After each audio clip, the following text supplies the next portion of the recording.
All right, Coach, great bounce back win after a tough start in week one. Let's get your thoughts on today's game. Really impressed with all three of my coordinators and the game plan they put together. I thought that our student athletes were very well prepared for this talented Waterloo team, and they were in positions all day. I just can't say enough about my staff. They set these student athletes up for success, and our student athletes played 4 quarters of football this time. You guys were able to contain Trey Ford and the rest of that backfield. Was that the game plan going in? Yeah, I mean, contain, you're not going to stop him. He's such a great athlete. I think one of my favorite plays in the whole game is Trey tested the waters and tried to sprint around Enoch, and it was a pretty good stalemate, but Enoch got him out of bounds. I think that was a great tone to set early in that first quarter to just let Mr. Ford know that it was going to be harder to ad-lib and get outside the pocket. And that was the game plan all week, and it was fun to watch it execute. Scott? Yeah, Steph, I was asking the guys who were on before if that loss to Western was a bit of a wake-up call, and, you know, losing the way you guys did, if it might end up in the long run be a bit of a blessing in disguise just to set the tone for what's expected. Yeah, I was worried about it only because I know how hard they had worked for training camp. On this day and age, when you bust your butt for 2 weeks and you go lay an egg in your first game, it can start to fray pretty quickly. So we're very proud of my leadership and my captains not letting that happen. And we stayed the course and we put a better foot forward week 2. What do you point to that got cleaned up? Because there were a lot of things that weren't working so well last week that looked a lot better this week. Where do you point as the real improvements that you saw? I don't think only magic wand. I think everything improved a little bit. I thought we were much more stout, obviously, in the run game. Waterloo's core gives in their zone read. We're going for 4 or 5 or nothing, as opposed to what was happening in week 1 in Western. So that's Waterloo's got a good O-line, and our kids up front just held the line of scrimmage better. It was nice to have a little balance on offense, run and pass, particularly like in the fourth quarter. That we could give the ball twice and carve some clock and get up the field. We had 3 running backs do a great job, and so all of that's a little bit better than what we saw in Western. I think we were coaches, like I said, put them in great spots and a little better prepared. Week 1 is a bit of a box of chocolates because you don't know exactly who's back and there's no film, and so it's fun to see my talented staff dig into 2 weeks of Waterloo film and get going. Thank you. There we go. Sorry, Coach. Congratulations on the victory. Scott kind of asked the question earlier, but you got Cameron just running the ball. You gave him a lot more touches, it seemed, this afternoon than your other running back. Was that by design? We have actually complete confidence in our entire running back crew, so they got to be fresh. Justice Allen is our starter, and but we don't want to wear him down. We want our best tailback to be as fresh as he can in the playoffs, and so you're going to see all of them all the time.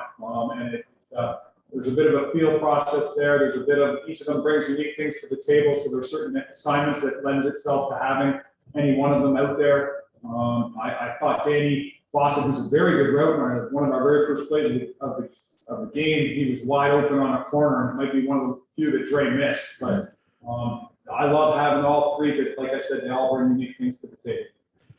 And last question, Coach. We had raved on the broadcast that I don't think that Andreas was touched at all. If if you were playing on natural grass, his jersey wasn't dirty at all. The offensive line, the changes from week 1 to week 2, he had a lot of time, a lot of semi rolls, a lot of success. Just going to talk about the success he had today. I talented Waterloo front. I do think our O-line all played a bit better. I got to tip my hat to Coach Grant and Coach Barisi, who went into the deepest bunny hole you could ever go into to make sure that we understood this Waterloo blitzing front. And Waterloo's front has really disrupted Windsor and Moray's offense with all these very clever stunts and blitzes, and I think they did a wonderful job identifying them and communicating them to our O-line and our quarterback, and they were on task. And Dre actually at times was looking like Trey Ford a little bit and adding value outside the pocket, which we certainly trust him to do, and it makes it hard on defenses. All right, thanks, Steph. Congrats. Thank you. Michael? Yeah, hi, Coach. Michael from 49 Sports. First of all, congrats on the win. And I guess in terms of, Liam Putt had a big day today. Just in terms of this season and even if you experienced past coaching him, I guess kind of, what stood out about him from his performance and also just from who he is as a player and a person, I guess. Yeah. Pound for pound, in our room, there's going to be no one that's tougher than Liam. And he will do nothing but what you ask him to do. He never complains. He never takes a rep off. He is afraid of nothing and backs down from no one. He's been a pleasure to work with, and making the transition from quarterback to receiver.